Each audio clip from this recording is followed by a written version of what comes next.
નજર તો પહેલગામ આતંકી હુમલા પછી દેશ અને રાજ્યની સુરક્ષાને લઈને સરકાર એક્શન મોડમાં આવી છે। ત્યારે રાજ્યના તમામ જિલ્લાઓમાં ઘૂસણખોર બાંગ્લાદેશીઓને શોધવાની કામગીરી શરૂ કરાઈ છે। રાત્રિના સમયે પોલીસ કોમ્બિંગની કામગીરી કરીને ઘૂસણખોરોને પકડવામાં આવી રહ્યા છે। પકડાયેલા લોકોના દસ્તાવેજો ચકાસીને ગેરકાયદે રહેતા બાંગ્લાદેશીઓને ડિપોર્ટ કરવાની કામગીરી શરૂ કરાઈ છે। તો ખોટા દસ્તાવેજ બનાવતા એજન્ટ્સ પણ પોલીસની રડારમાં છે।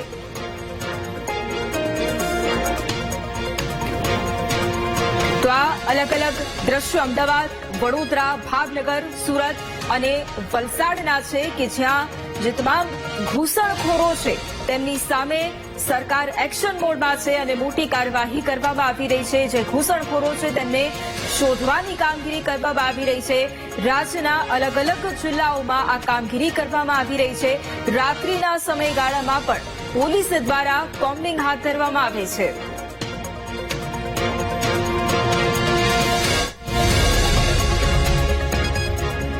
તો અમદાવાદમાં ગેરકાયદે વસવાટ કરનારાઓ વિરુદ્ધ કડક કાર્યવાહી થઈ છે। અમદાવાદ પોલીસ કમિશનર પોતે મેદાનમાં ઉતર્યા છે। ચંડોળા તળાવ આસપાસના વિસ્તારની પોલીસ કમિશનર રિયાઝ મલિકે મુલાકાત લીધી અને પકડાયેલા બાંગ્લાદેશીઓના રહેઠાણ વિશે પણ તેમણે માહિતી મેળવી છે।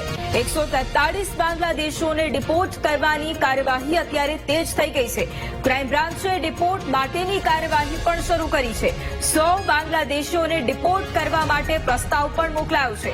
અન્ય 43 બાંગ્લાદેશીઓને ડિપોર્ટ માટેની કાર્યવાહી ચાલુ છે। ખુદ કમિશનર મેદાને ઉતર્યા છે। ચંડોળા તળાવ આસપાસના જે વિસ્તારો છે ત્યાં તેમણે મુલાકાત લીધી છે। અન્ય 43 જેટલા જે ગેરકાયદે ઘૂસણખોર છે તેમની પણ જાણકારી મેળવવામાં આવી રહી છે।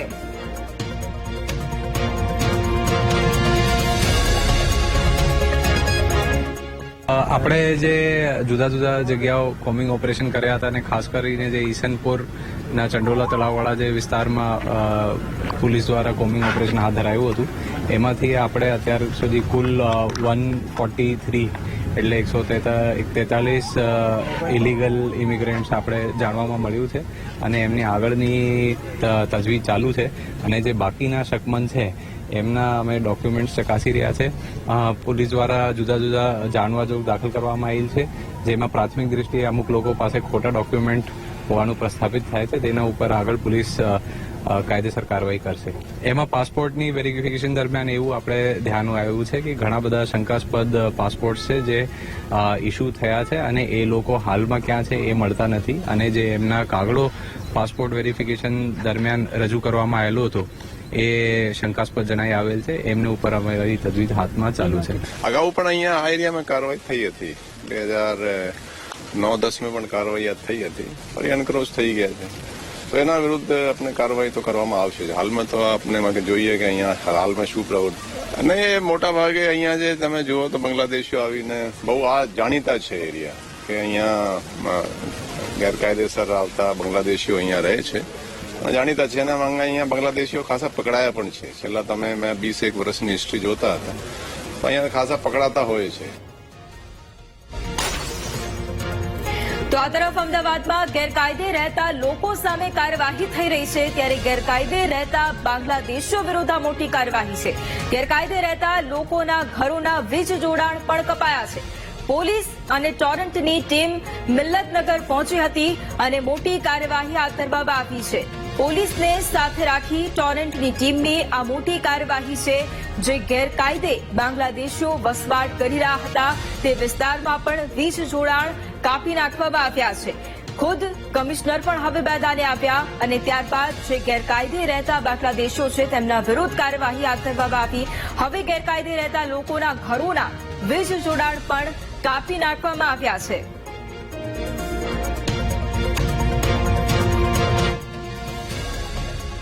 તો ગુજરાતમાં રહેતા બાંગ્લાદેશીઓ મુદ્દે ગાંધીનગરમાં બેઠક યોજાઈ। ગૃહરાજ્યમંત્રી હર્ષ સંઘવીની અધ્યક્ષતામાં આ મહત્વની બેઠક અમદાવાદથી પકડાયેલ બાંગ્લાદેશીઓ સંદર્ભે ચર્ચા થઈ। દસ્તાવેજો વગરના પકડાયેલા લોકો સામે કાર્યવાહી પર ચર્ચા। એક સપ્તાહમાં જ જે આ ઘૂસણખોર બાંગ્લાદેશીઓ છે તેમને ડિપોર્ટ કરવા કાર્યવાહી કરવામાં આવશે. ગુજરાત પોલીસની એક ટીમ બંગાળ જવા માટે પણ રવાના થઈ છે. બંગાળમાં જઈ પકડાયેલા લોકોના દસ્તાવેજોની ખરાઈ પણ કરવામાં આવશે. તો ગુજરાતમાં રહેતા બાંગ્લાદેશીઓ મુદ્દે ગાંધીનગરમાં બેઠક થઈ રહી છે અને ગૃહમંત્રી હર્ષ સંઘવીની અધ્યક્ષતામાં આ બેઠકનું આયોજન છે.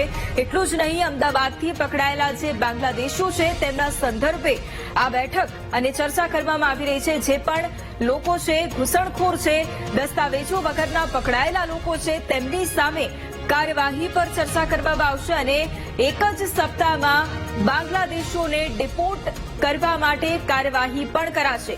એટલું જ નહીં, ગુજરાત પોલીસની એક ટીમ બંગાળ જવા માટે પણ રવાના થશે. અને આ જ મુદ્દે સંવાદદાતા મેહુલ ફોન લાઈન પર છે. મેહુલ, ગુજરાતમાં રહેતા જે ગેરકાયદે બાંગ્લાદેશીઓ છે તેમના મુદ્દે એક મહત્વપૂર્ણ બેઠક ગાંધીનગરમાં યોજાઈ અને તેમની સામે ડિપોર્ટ કરવા માટે પણ કાર્યવાહી કરવામાં આવશે. અત્યારે શું વધુ અપડેટ? આ બેઠકમાં શું ચર્ચા થઈ? વાત કરવામાં આવે તો ગૃહ રાજ્યમંત્રી હર્ષ સંઘવી આ બેઠક જે છે તે લઈ રહ્યા છે. Ahmedabad police commissioner, principal commissioner, crime બ્રાન્ચના જેસીપી સહિતના અધિકારીઓ આ બેઠક પર ઉપસ્થિત છે. મુખ્યત્વે રાજ્ય સરકારે જે રાજ્યમાં આ ટ્રાયલ કર્યું છે અને ખાસ જે પોલીસ દ્વારા કાબુ કરવામાં આવી ગેરકાયદેસર સમીક્ષા કરવામાં આવી. જે લોકો છે તે પ્રવાસથી મળી આવ્યા છે. ત્યારે આ જે લોકો છે તેમને ડિપોર્ટ કરવાની કાર્યવાહી સમીક્ષા કરવામાં આવી રહી છે. કેન્દ્ર સરકાર સાથે સંકલન કઈ રીતે કરવું તેની સમીક્ષા થઈ રહી છે. અને સાથે જ જો વાત કરવામાં આવે તો આ એક ટીમ ગુજરાત પોલીસ પશ્ચિમ બંગાળ જવા માટે રવાના કરવામાં આવી છે. ત્યાં આ સંદર્ભે વિસ્તૃત ચર્ચા અને સમીક્ષા જે છે કરવામાં આવશે. પશ્ચિમ બંગાળમાં જે ડોક્યુમેન્ટ છે ત્યાં ઘટના છે તેની સમીક્ષા થશે. જી બિલકુલ, આભાર મેહુલ તમામ જાણકારી માટે.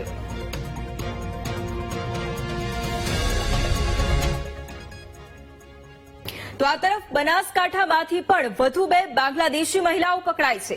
બંને શંકાસ્પદ મહિલાઓના દસ્તાવેજોનું ચેકિંગ કરવામાં આવ્યું. બંને મહિલાઓ ડીસામાં ગેરકાયદે રહેતી હોવાનું ખુલ્યું છે.